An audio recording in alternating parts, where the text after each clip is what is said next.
If there's one feeling that I don't like, and maybe it's just because I'm Italian, but I think it's universal, is the feeling of being hungry.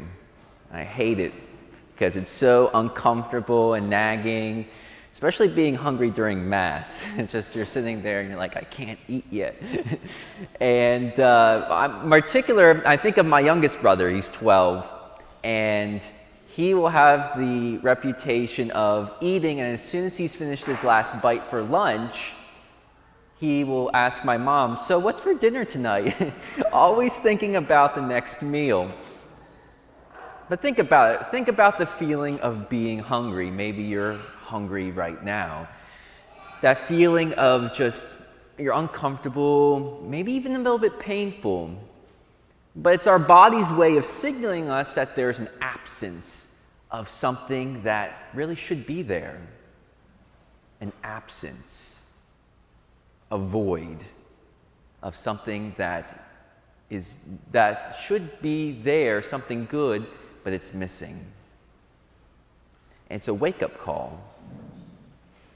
You know, today in our first reading, the Israelites were reminded of all the wake-up calls they had experienced in their time.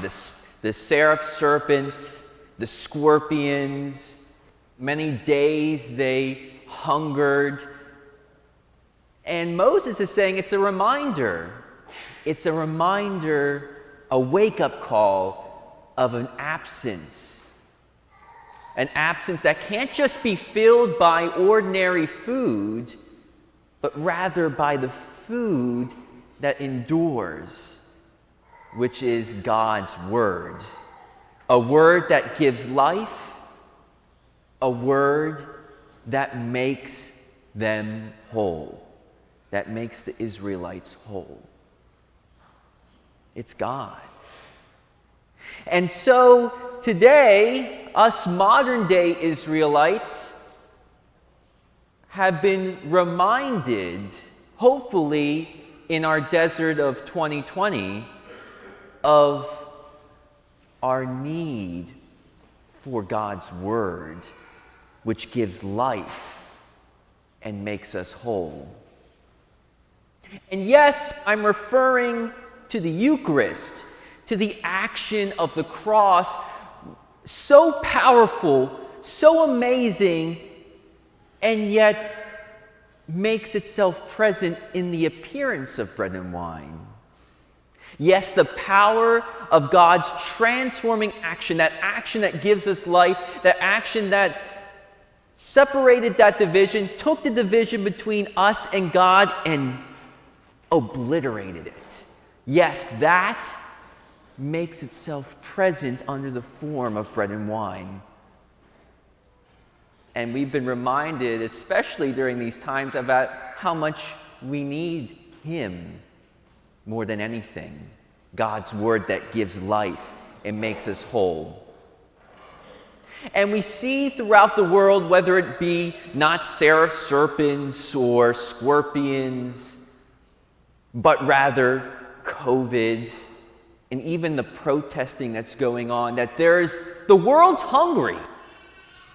It's hungry, but it doesn't know what it's hungering for. Yes, peace and justice and love, but it doesn't know what will satisfy.